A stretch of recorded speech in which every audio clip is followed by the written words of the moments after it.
a little holistically. So you've got the holistic health and well-being with areas like ancient wisdom and protein power.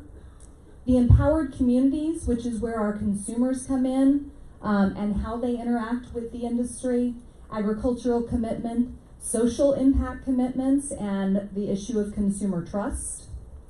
And modern life, this life of vitality, coping with chaos, and even the power of science. So the first area we're going to delve into is this idea of holistic health and well-being. So the foundation for healthy living is being challenged from treatment to prevention to optimization. And consumers are looking for products that support and strengthen the body's mechanisms. So the different areas around this idea of holistic health and well-being: the plant wisdom, protein power, ancient wisdom, discovering ailment triggers, and the world is fat. So I'm going to turn things over to Eric and to Claire. If you have questions, write them down. We're going to take a couple of pauses when we go from each one of these big picture forces to ask some questions of our experts. So hopefully you'll have some questions, or you'll just force me to do more talking. Eric, I'm going to turn things over to you, I think. Yeah. Nope. Yes? Well, let me just give a little bit of background, and maybe we can do an expanded introductions for Claire and I. So first off, thanks everyone for joining us. We're excited to be helping kick off Supply Side East this year, so thanks for that. As Heather mentioned, my name is Eric Pierce. I'm Vice President of Business Insights. For the next team, we do data and insights and consulting in the natural product space. And we're going to be sharing, Claire and I, both different types of data with you today. The data that I'm going to be sharing is going to come from 3 different sources. We've got some survey data that's going to tell you what consumers are thinking about some of these trends. We're going to share with you some innovation data about what entrepreneurs and innovators are putting their time, money, and energy into. And we're also going to be sharing some results about what we're seeing on the show floor, right? So we have what's kind of unique, a unique way of looking at what innovators are doing in the marketplace by looking at a near census of what products are exhibited at Natural Products Expos East and West. So what we're able to do is capture all the label information about products exhibited on those shows as a view into what innovators are investing in, to give you a sense of what claims, what certifications, what ingredients our business is using. And we'll be featuring some of that data in various presentations throughout the show here. And this here is actually a quick view into how we organize innovation and trends within the natural product space. So this is a theme that we'll be showing you several times. It's meant to help you ladder up and down. We're going to talk about individual trends, but we think it's always really important to have that broader context of how is this trend relevant? Why does it have staying power in the market? Any trend we talk about will ladder up into one of these larger macro forces and a larger cultural force that brings more meaning to an innovation to ensure it's just not novelty for the sake of novelty, but there's actually some meaningful cultural consumer momentum behind that. And as Heather said, my name is Claire Morton. I'm the Senior Industry Analyst for Nutrition Business Journal under New Hope. And Nutrition Business Journal has been tracking trends and market size and forecasts within the nutrition space for over 20 years. So our methodology takes a variety of data sources, including point of sale data, company survey data, proprietary company information that's shared with us. And that's all populated into a data model that helps us size the growth and overall dollar size of markets, and then create projections off. Throughout this presentation, I'll be presenting a variety of market sizing data across some categories and trends as well. So let's dig in.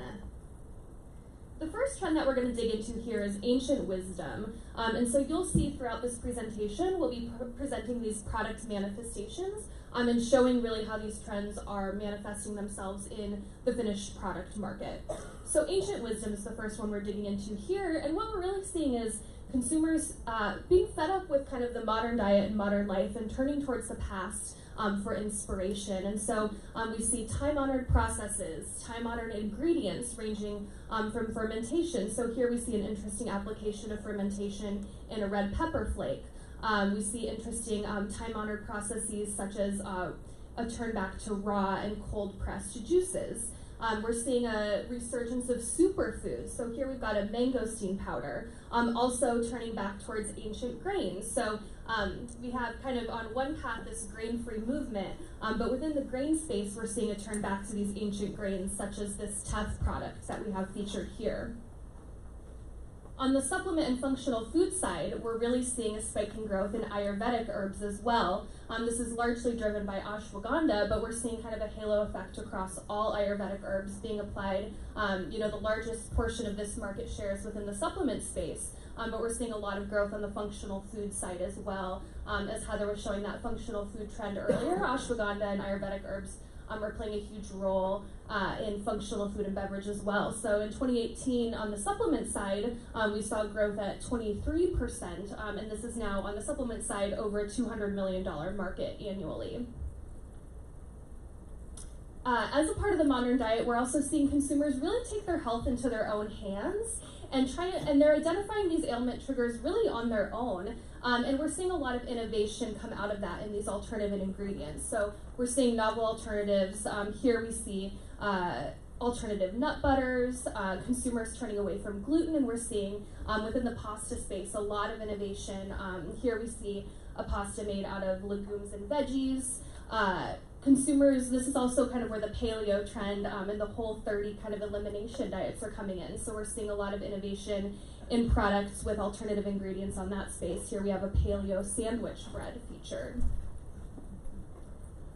For many consumers, the path towards improved health and wellness is a path that finds its way through this discovery of how can I be more proactive. I think when you think about this larger cultural force of health and wellness, a lot of this is about a shift, a recognition in consumers and culture at large that the food norms that many of us grew up with here in the United States haven't really led to improved health and wellness, right? So what we see is growing, and this isn't something that's just starting now, but it's been growing for 40 years. We've got this buildup of cultural momentum that is driven by consumers' kind of personal self-discovery that, hey, things didn't really work out that well for my family. What do I need to do different? Sometimes it's a health scare, sometimes it's the birth of a baby in a family, but for many consumers, there's these different triggers that put them on a path.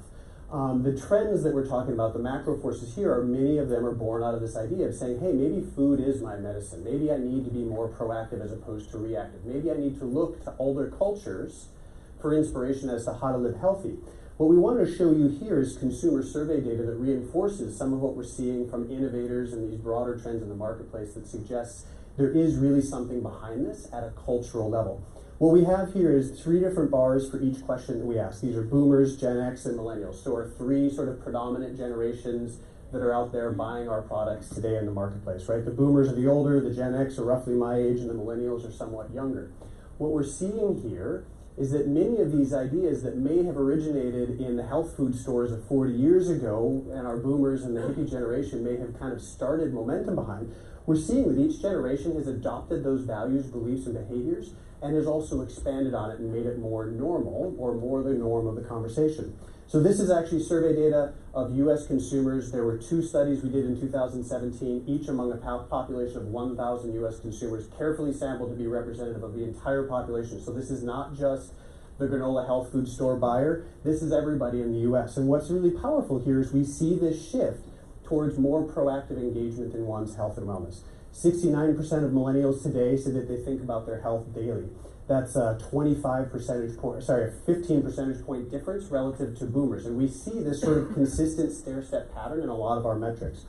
We also see that millennials are more likely than their boomer or Gen X population generations to say that they're always looking for ways to be healthier. This is important as we think about how do we sell food and nutrition to consumers who are more proactive and engaged today. Next slide. Claire. Oh, sorry. We're already there. You switched it so fast. All right. Thank you. So continuing with this same trend, this is kind of the one slide that I have that doesn't show that dramatic stair step, but we're seeing again consumers are looking to food and nutrition to help them manage health conditions or to be healthier overall. Here we see 65% of millennials saying that they specifically eat or avoid specific foods in order to help manage health conditions, as well as they rely on food to get proper vitamins and minerals. So so many of us in this industry are in the functional food space or in the supplement space. I don't think this is necessarily pro either one. I think it's pro to both. What we have is a more engaged consumer population who is thinking more about what they put in their bodies as a way of driving their proactive health and wellness, and we're seeing that it's really becoming much more commonplace than it was even 10 or 20 years ago. So we're going to talk a little bit about protein. This is another one of our macro forces within this broader health and wellness bucket. One of the things that we've seen a lot of innovation around recently is obviously protein. That's not a new story. What I think is new here is to talk to you a little bit about the trends that we're seeing and where we're seeing innovation in protein. We're all pretty familiar with this idea of more protein, please, right? For a long time, the protein trend is about how do I put more grams of protein into more product formats than I've ever had before, which has led to electrolyte waters that are featuring protein, as well as potato chips that are fortified with protein, to the obvious places like bars and powders. But we have just about everything that's been fortified with protein these days. That's our more protein, please trend. But what we're seeing as well as consumers are looking to include more and more protein in their diet, that they're also beginning to think a little bit more, we're having a more nuanced conversation about protein. So we're seeing innovation about responsible sources of meat or dairy protein. We're seeing a lot of growth in the grass-fed or the pasture-raised sort of egg and or meat and dairy proteins. But we're also seeing other brands differentiate and say, hey, if we're getting more nuanced about where proteins are, let's talk about plant proteins as well. So we're seeing a lot of innovation around different types of plant proteins. Might be something really novel like the lutein or the water lentil protein here in the Clean Machine product, or something a little bit newer but not so far afield as a water lentil. We're using sunflower protein in this Hail Mary product over here. So pay attention to the different types of innovation that are out there. It's no longer just about the number of grams. This is still very relevant to a lot of consumers. But we're also seeing differentiation in responsible sourcing and just what the source of protein is. In order to give you a better sense of what resonates most with consumers, this is actually our concept lab methodology. So I forgot to mention this one earlier. This is a really powerful tool. Over the last 5 years, we've tested over 1,500 products among consumers. We show everybody a brief statement about a 3-sentence description of a new product idea. This was actually a tool that was designed to help serve entrepreneurs, but also larger businesses who want to screen a large number of ideas to see what resonates most with consumers. It's a really powerful tool for people who are doing innovation or new product development work. What we're going to show you in a second here is baskets of concepts that describe their protein source in different ways. And we're going to show you the survey results of how consumers are responding to that, to see which of those protein concepts we talked about earlier resonate most. What we did is we went through 1,500 concepts in our database. We looked for any of them that were referencing protein overtly, and we coded them as grass-fed protein or traditional whey protein or a plant-based protein of a specific type. And we asked, and we saw which ones resonate most with consumers. Really quickly, you're going to see 2 dimensions on this 2x2 purchase intent. That's pretty straightforward. How many people are saying they would buy more of this product in the next 12 months? On our horizontal axis, we have market prediction. This is a measure of cultural relevance. We actually use a gamified process to predict which of these concepts will perform best in the market. This is actually reflective of cultural relevance. So what we can do on this 2x2 is look at personal relevance and cultural relevance. I think this is valuable. I would buy it myself. And I think others would buy it. We do sometimes see some concepts where people are like, you know what, I've tried every gluten-free product out there, they're not for me, but I'm still hearing people talk about them at work. You know, my daughter or my son is experimenting with a gluten-free diet. Whatever the cultural reference I have kind of gets reflected on that horizontal axis. So let's look at the results. What we're seeing here is a cluster. Again, each one of these dots reflects a basket of concepts that reference a particular type of protein. What we see, unfortunately, for those who are really pushing for super responsible proteins here with insect, still not terribly attractive to most consumers. Traditional whey, while it might be the most common protein source, especially in the sports nutrition space, is actually no longer the most powerful from a consumer perspective. We're seeing those grass-fed proteins do really well on the purchase intent and pretty well above average on our market prediction score. And we're seeing a cluster of different types of plant-based proteins performing very well on a mix of both the purchase intent and that cultural relevance score. So what we're seeing here, I believe, is a little bit of a migration away from traditional whey. Claire and I are going to talk about this a little bit tomorrow in a sports nutrition presentation, that we've seen a little bit of a migration of the concept of protein out of sports nutrition into more mainstream consumers, and therefore then what they value most shifting in the market. Remember, this is among a general population of US consumers, just like the other survey. What we're seeing is the general market shifting a little bit more towards these responsible and plant-based protein sources. All right. So our first little Q&A break. Yes, it is the Q&A break. Okay. Does anybody have a question from our first portion of discussion? Any questions from the audience so far? What about how do consumers view nutrition versus health, and how does that fit into this scheme that you have?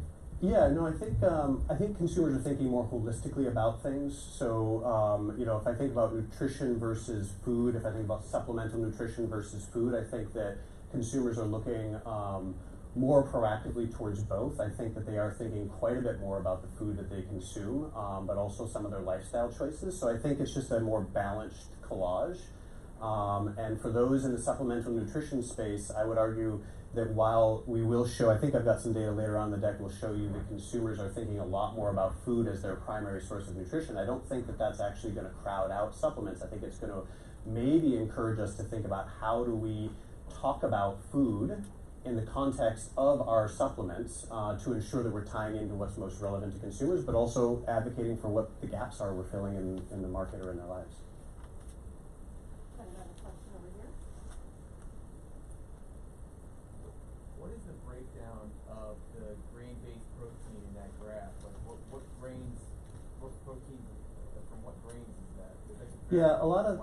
Yeah, I don't have the exact breakdown, but a lot of that was probably going to be coming from quinoa or amaranth or some of the ancient grains being referenced as a source of protein within a food product.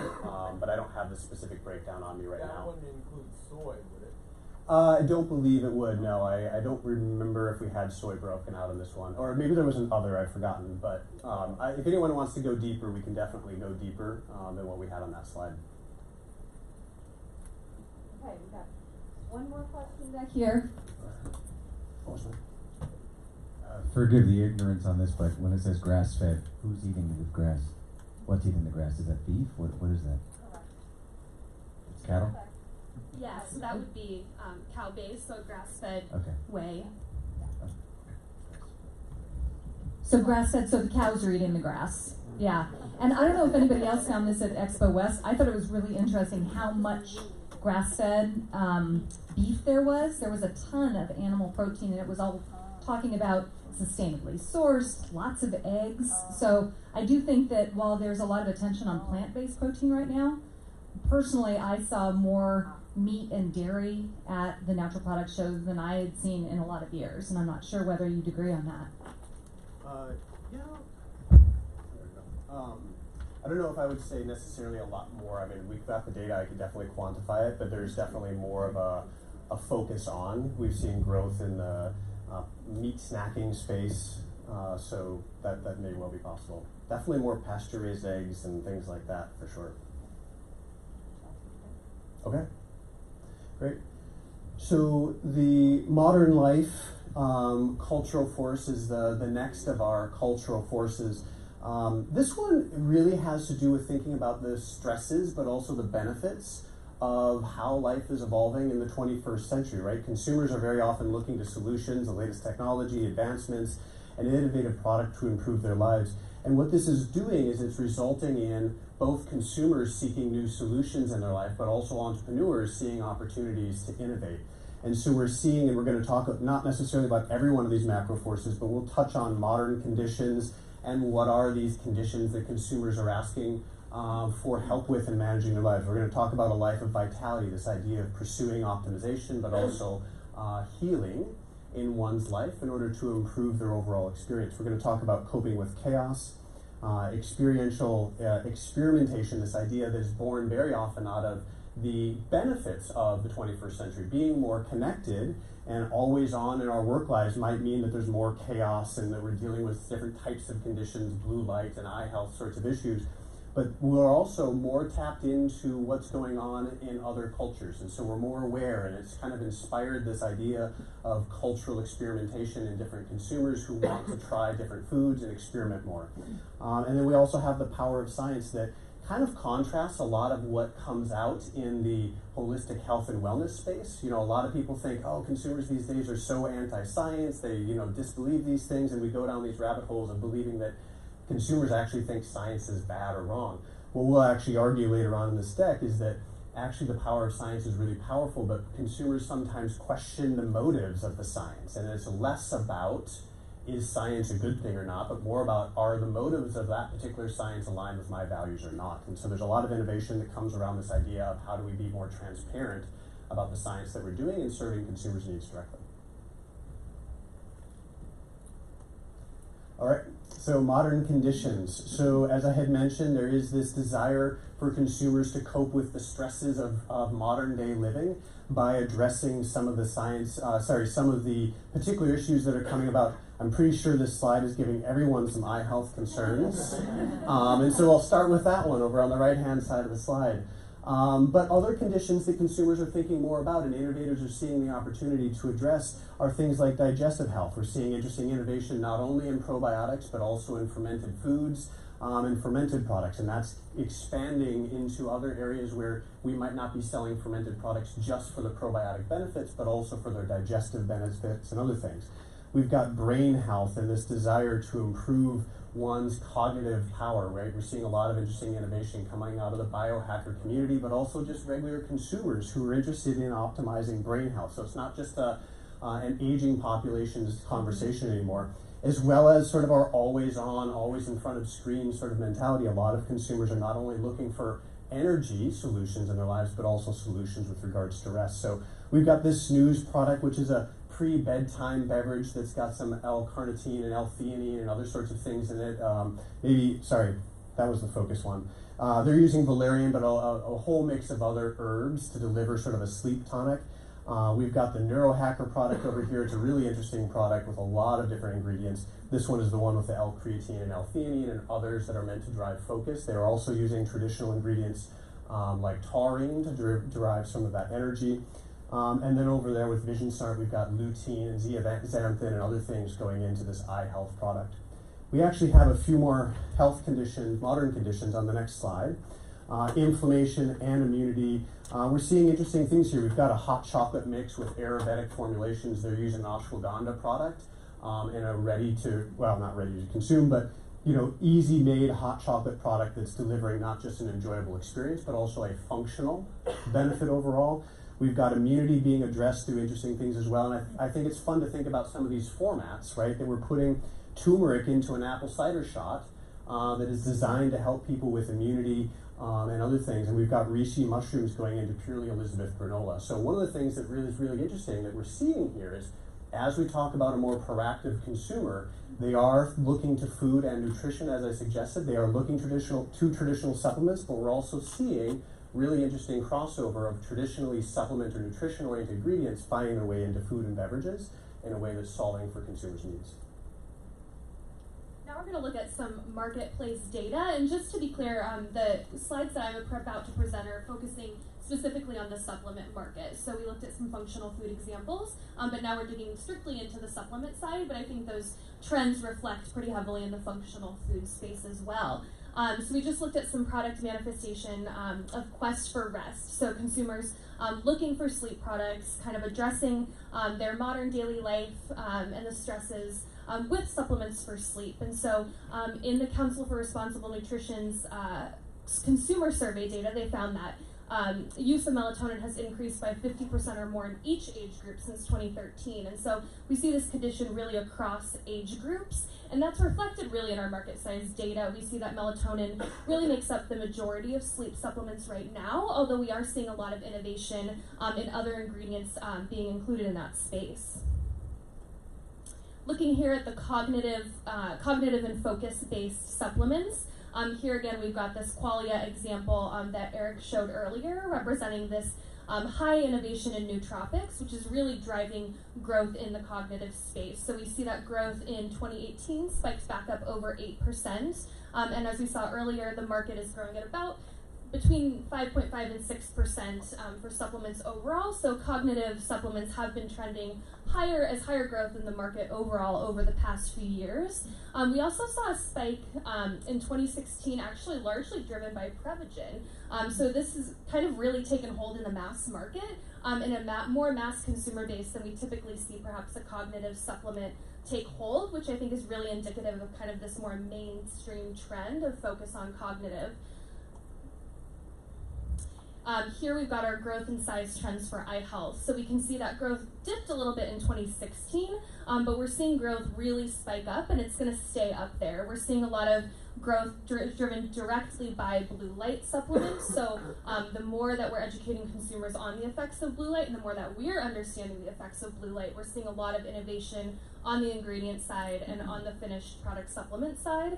And I think this is an area where we're seeing, a little bit more growth around supplements specifically versus functional food, but I think that's an interesting space to see if functional food and beverage companies will be kind of innovating in that space as well. Here we're looking at immunity, and so immunity is a really interesting category. As far as growth trends, we largely see growth trends in immunity driven by the cold and flu season and the severity of a cold and flu season. So we tend to see spikes during a really heavy cold and flu season. So it's not surprising. On the right here, I've got kind of the growth trends of the red right there is the 2017-2018 flu incidents. And I think it was like also just a really heavy presence in the media of that cold and flu season. So it's not surprising that we saw a really heavy spike, almost up to 10% growth in 2017, really strong growth in 2018. But I think we're seeing a bigger trend than that. We're really seeing consumers try and take a more holistic approach and avoid over-the-counter medicines and maybe a more preventative immunity approach to the cold and flu season. I think Johnson & Johnson's acquisition of Zarbee's last year is kind of a big company nod towards the effectiveness and consumer interest in this space. So, like I said, the spike here we kind of see attributed to a strong cold and flu season, but I think we're going to see that growth continue and see a more strong presence of immunity cold and flu supplements over the next few years as well. Great.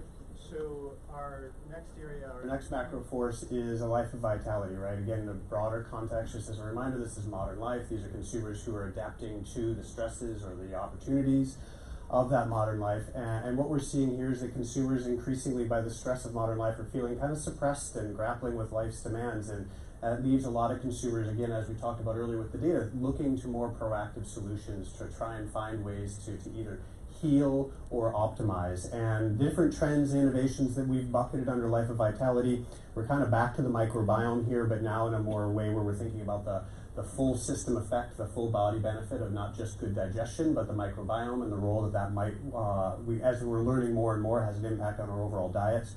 We're seeing probiotics sort of end up in lots and lots of different products, obviously not just in supplements anymore, but we're finding their way into food and beverages.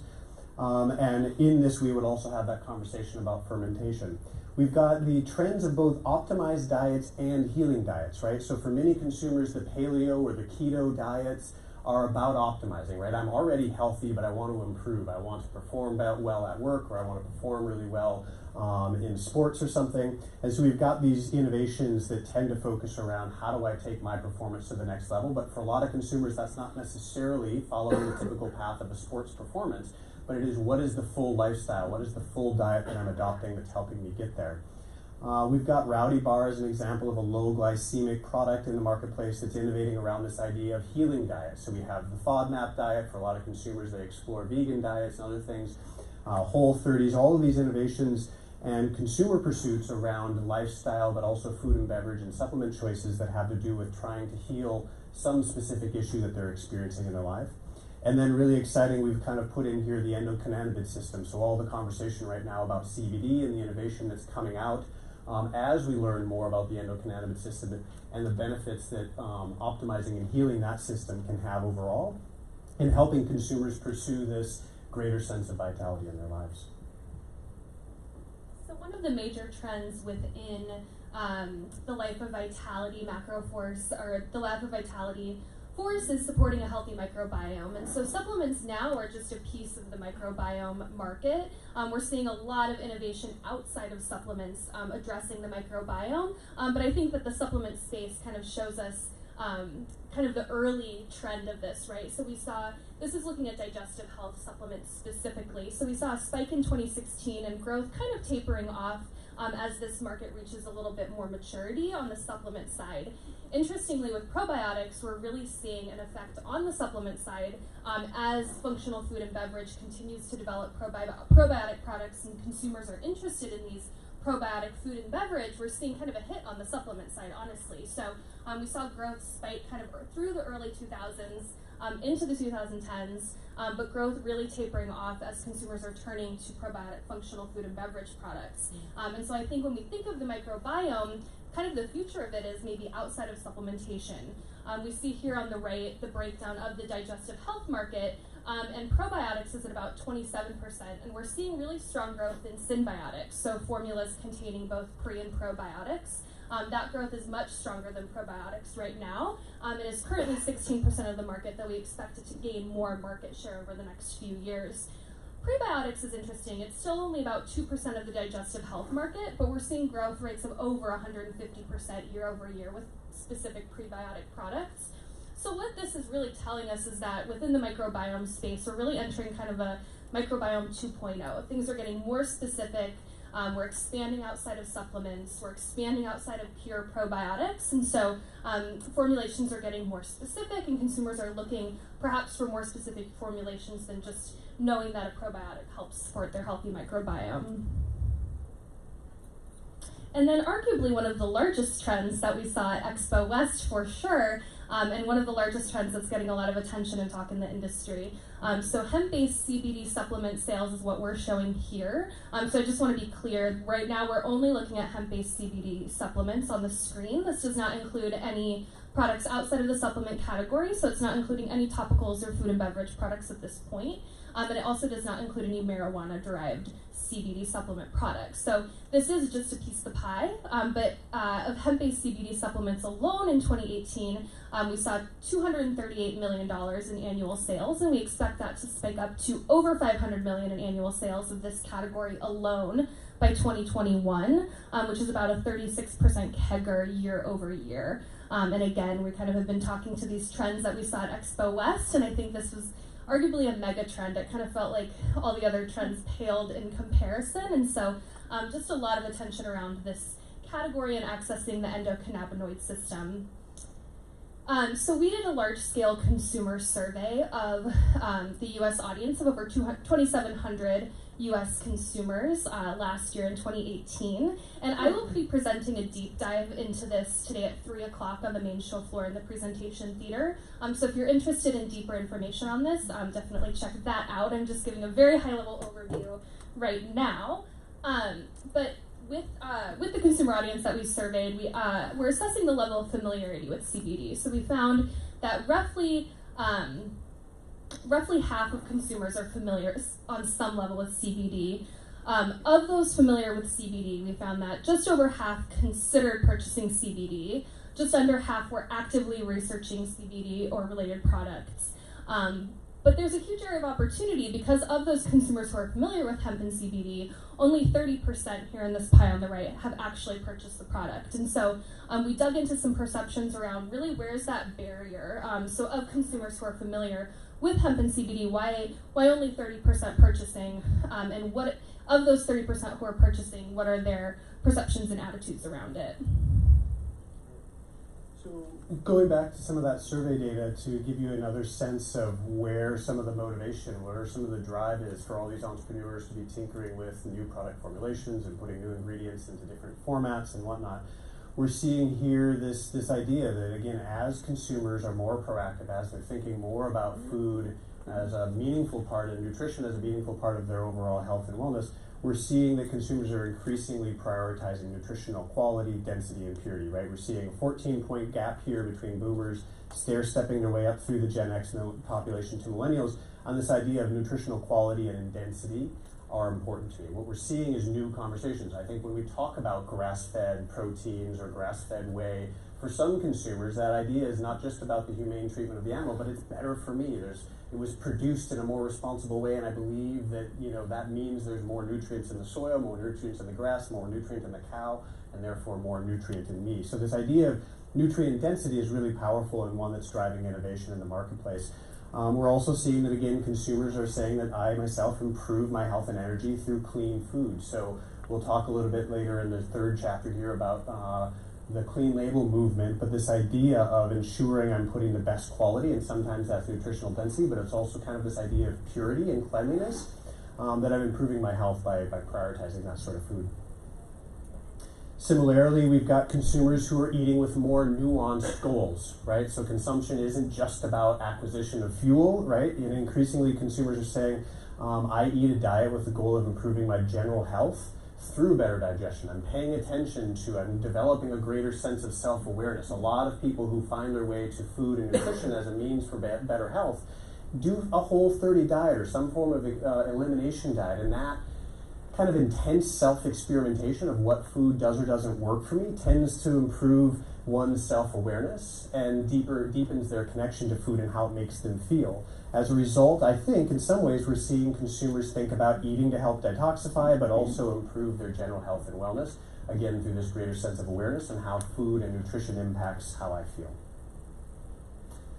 We've got coping with chaos now as another one of our macro forces. What we're seeing here is, again, consumers sort of looking for ways of dealing with the stress and the anxiety of life.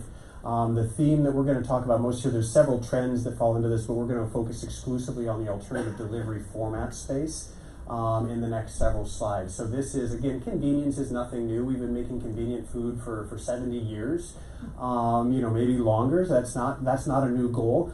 The new goal is how do we mash up this desire for nutrient density, right? The best quality food I can with convenience. And so a lot of our innovation is around making supplementation easier, making really nutrient-rich foods easier, as opposed to just solving for the convenience and price aspects of consumer demand.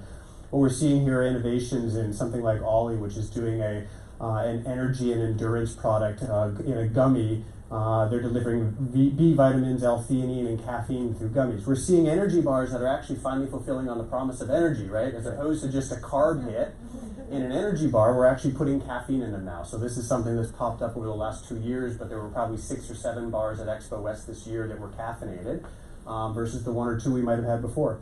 We've got collagen coffee creamer as a really interesting way of delivering the convenience of collagen in your morning coffee. And we've even got this Fit for Style product over here, which is sort of a carbohydrate spritz that you might take with you running for just a little bit of extra boost of energy. It's only delivering 5 calories. I'm a little bit curious to go a little deeper in this to figure out, am I really getting calories, or is there something happening in my mind that is triggered by the sensation of sweet that might actually deliver a sports performance hit? So interesting innovations in the realm of delivery format. Market side and the market sizing side, we've really seen this effect of dollars spent in the market on innovative delivery formats. So the pie on the left is from 2013 and the pie on the right is our estimates for 2018. And we see of non-pill formats as a whole a gain of 12 percentage points. And gummies alone doubling in market size from 2013 to 2018. Pills still make up just over half, 51% of the market, or pill type formats, so that includes capsules, tablets, etc. Whereas non-pill formats are almost about to gain market share probably this year in 2019, surpassing pill formats, which is really interesting. And so keep in mind non-pill also includes products like protein powders that have always traditionally been non-pill, but I think we're seeing the largest movement again in consumers pursuing and being interested in these novel and alternative delivery formats, perhaps rather than taking a handful of pills. I know Heather alluded earlier to kind of this being an area of opportunity with an older population, as older consumers might have trouble taking pills and are looking for easier ways to take in that supplementation. But interestingly, we're also seeing it on the younger consumer as well. So millennial consumers tend to want this a product like a supplement or a functional ingredient just as an everyday part of their lives. If I'm going to be drinking a bottle of water, why not have that bottle of water have hemp CBD in it as well? If I'm going to be drinking a ready-to-drink protein shake, why not add some ashwagandha to that as well? And so they want increasing functional benefits in these products. And so I think we're going to continue to see traction in this. I think the innovations that we saw in the last slide are really alluding to kind of the future of this space as well. Great. So I mentioned briefly this idea of the power of science, and so I'll just touch on this one really quickly. But again, just because we're seeing consumers look to ancient wisdom and ancient cultures for wisdom as to how to live healthy, it doesn't necessarily mean that consumers are resisting science, but they are beginning to question sometimes the motives of the science. Is this science for the sake of somebody's bottom line, or is this science really helping improve me and my goals towards health and wellness? And so we're seeing this innovation around purposeful tech, right? We've got the Impossible Burger here, and this being, kind of a touchy space of gene editing going into some of the heme product or the heme product that they're putting in this, but many consumers being willing to potentially accept that as an okay space simply because they understand what the company's trying to achieve in kind of engineering the animal out of protein synthesis, right? And we've got Human N here that is really focusing on another trend, which is this science first, right? Really making sure we've got great science and we're building consumer trust by delivering a strong scientific method and great science behind things. And then we've got personalization, which Claire will talk a little bit more. Yeah, I think Tespo is a great example here of the tapping into the personalization trend, but also the alternative delivery format. I think it's really cutting edge on kind of both of those. And looking at personalization specifically here, we've got kind of what I consider the continuum of personalized nutrition. So on the left, you've got minimal personalization, lower cost, off-the-shelf solutions that still feel personalized to you, personalized to the consumer. Whereas on the right, we're looking at maximum personalization, highest cost, individualized solutions. And so on the left, really like condition-specific supplements were kind of the entry point into personalized nutrition, really representing that off-the-shelf solution. So rather than necessarily taking a multivitamin every day as insurance policy, I'm approaching my health through personalization through these condition-specific supplements. So addressing sleep concerns, addressing my anxiety, etc. Whereas on the right, we've got all the way through genetic and microbiome testing. So expensive, personalized testing with personalized regimens based off of that. And kind of the continuum in between, you see kind of the next evolution after condition-specific supplements is the survey-based nutrition. So we're seeing a lot of direct-to-consumer companies kind of playing in that space right now. So I log online, I take a survey about my lifestyle, my needs, what I'm looking for, and they recommend a daily regimen of supplements based on that. And a lot of these are subscription-based services as well online. So looking at tracking devices, Stir Labs, the Euro Ring, and kind of tracking the effectiveness of supplements through these tracking devices and kind of adhering compliance with that. Biomarker tests as well, and then again, all the way up through the genetic and microbiome testing. And so I think here on the right is where we see kind of the future of the space and the continued scientific developments towards personalized nutrition there. But I think we like to think that, with these lower cost off-the-shelf solutions, we're kind of addressing personalization across the entire consumer base.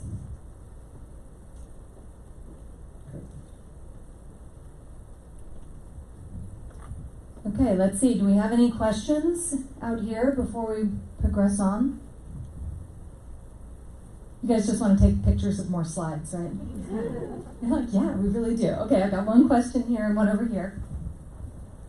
Can you go a little deeper onto the comparison of powder versus the bars for the plant-based protein? If which one is bigger in market size and growing faster than the other, and maybe if there is any information on vegan trend.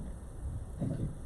Yeah, absolutely. And we're digging really deep into the protein trend in our sports nutrition workshop tomorrow. So if that's an area of interest, just know that we've got a pretty big deep dive into that coming in our education session tomorrow. But the plant-based protein powder side, we are seeing, as far as market size, a larger market size of dollars spent on the protein powder side versus the bars, but pretty similar and comparable growth across both.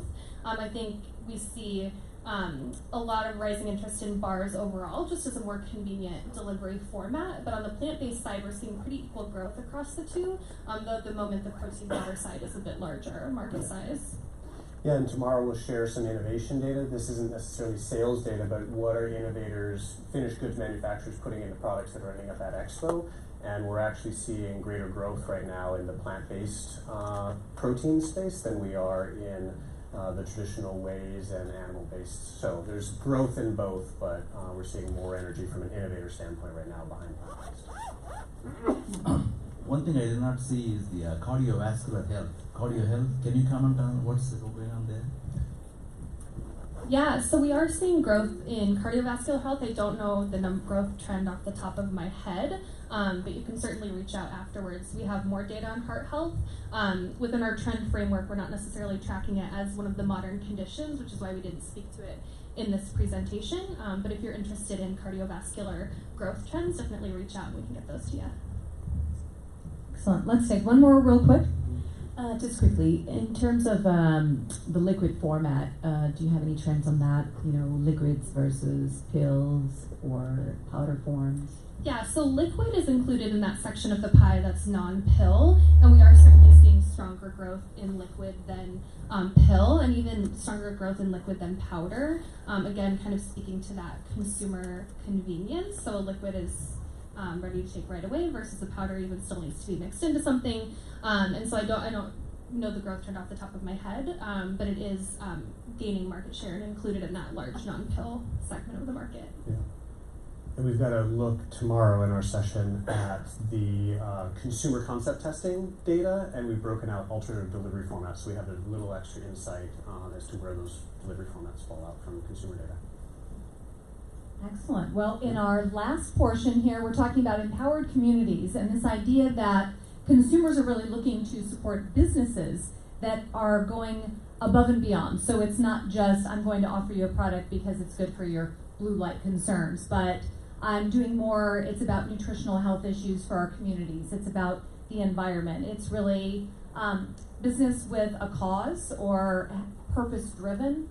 Whether that's for what you're doing with regenerative agriculture, you're doing something related to an inventive business model, you might have a mission around social responsibility and your community. So, Eric and Claire, I'm going to turn things back over to you. Okay, thanks, Heather. So the first macro force we're honing in on here is earning consumer trust, which is obviously increasingly important in today's market. And so we see these challenger brands that are really responding to this consumer trust issue with the conventional food system. So this is really where transparency, traceability are at play.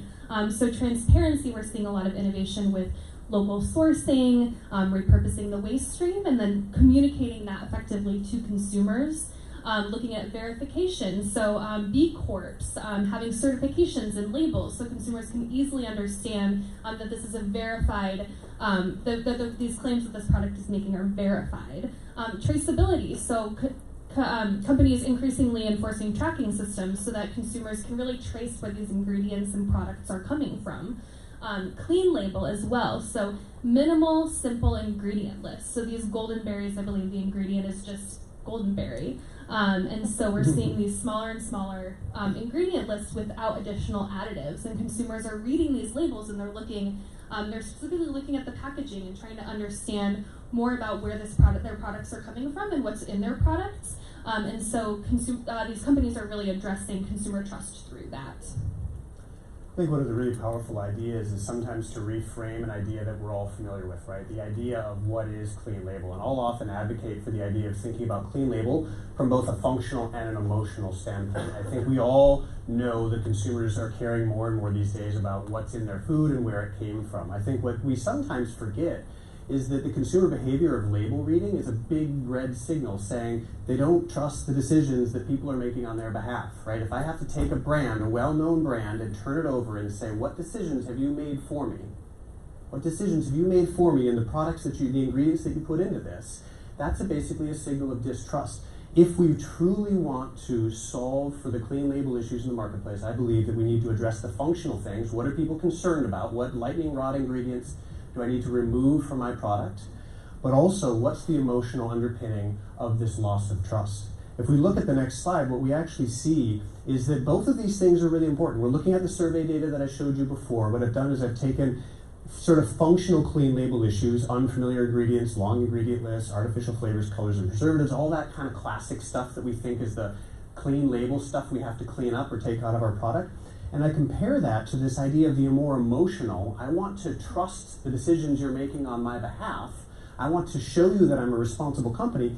We have emotional clean label issues of climate, social, food miles, animal welfare, high quality ingredients. What we're seeing is these things are basically of equal importance. So what I argue very often, there's a longer version of this presentation, is when you think clean label, think trust. Take care of the functional things that you need to do to signal trust, but figure out what else can I do to help earn trust, right? Not just react, but maybe more proactive. On the next slide, we're seeing that the marketplace is responding. We're looking at, again, our census of products that has shown up at National Products Expos East and West over the years. The growth figures here are looking at Expo West 2015 versus 2018. And we've got incidence figures. We see things that signal in certifications to consumers of what's in or not in my product, right? It's organic, it's kosher, it's non-GMO, it's gluten-free. 15,000 products exhibited at Expo West 2018 made one of those certifications, right? What we're seeing is for the emotional clean label items, about a third of that, about 5,000 products at the show are making claims about vegan, sustainability, humane, B Corp, things that suggest I'm trustworthy as a company. But what we're seeing is wildly stronger growth in communicating these emotional things to people. So just my point that when you think about clean label, think about trust as the underlying issue, and think about how do I react, but also be more proactive in building consumer trust in the market. Here we're looking at inventive business models within this ensuring consumer trust force. So companies are responding to the call for greater purpose and responsibility in marketing as such. So we've got mission-driven companies. I think a huge emergence of mission-driven companies on the finished product side at Expo West. Here we've got the clean cause drink with the social mission behind it. We're seeing companies considering multiple stakeholders and the multi-bottom line. So again, B Corp and maintaining that B Corp certification and the concept of conscious capitalism. We see the responsible sourcing innovation, and so I think that sort of plays back even into some of the grass-fed, responsible meat and dairy trends that we've been discussing throughout as well. But adding on top of that, locally sourced product, transparently sourced product, and communicating that to consumers that they are responsibly sourcing these products. The innovation on the right under responsible sourcing as well. So this basil's hand harvested, and they're communicating that as well. Whether you're a finished goods manufacturer or an ingredient manufacturer, I think what some of this section is trying to really advocate and show you is that consumers are asking for different relationships with brands, right? They're being more curious, they're digging deeper. Just like they're more proactive in managing their health and wellness, they're no longer willing to outsource all their decisions to just any company. Increasingly, they want to trust the companies that they're working with, right? They're working with you by bringing their product into their lives, and they want to know that you're making good decisions on their behalf, reinforcing what I think is an incredible opportunity in the market to differentiate your supply chain, right? We talk about this idea of operations as marketing, talking about the quality of your supply chain, where your product is coming from, and how it is responding to a consumer desire for a deeper sense of values and a stronger trust with your business. We can see that there's an opportunity in the marketplace for those who are able to be transparent or to tell the stories of their supply chain.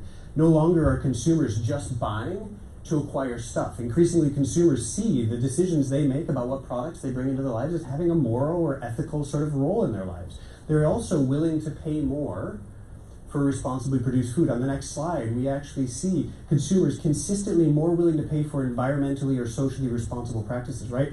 The boomers may have started the environmental movement that is so prevalent today, but look at that, 30 versus 62, a 32-point difference between boomers and millennials on their willingness to pay more. So what we're seeing is the growth of concern about social and environmental issues that are escalating, right? One generation started it, they passed those values on to the next, and so on. We're now at a place where the vast majority of U.S. consumers, this isn't again the granola shopper at Whole Foods, this is the mainstream U.S. consumers saying they're more and more willing to pay to support good, responsible sourcing in their businesses, in your businesses.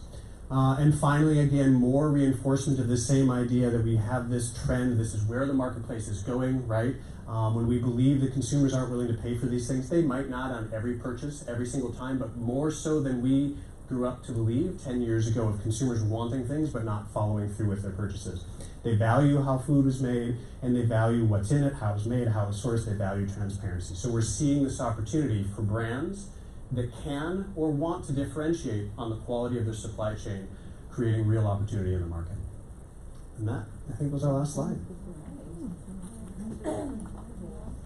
Excellent. Well, thank you to Eric and Claire. Amazing presentation and great data. If you are looking to receive the presentation, if you can find me, I think we've got a couple of our supply side folks at the back of the room who can take your card. If we have a couple of quick questions, I think Claire, Eric, and I are going to be around. If you've got something, or if you just want to run up and ask your question personally, we can do that too. But the expo hall is now open. It's 10:30, and thank you for joining us at Supply Side East. Thanks, everyone. Thank you.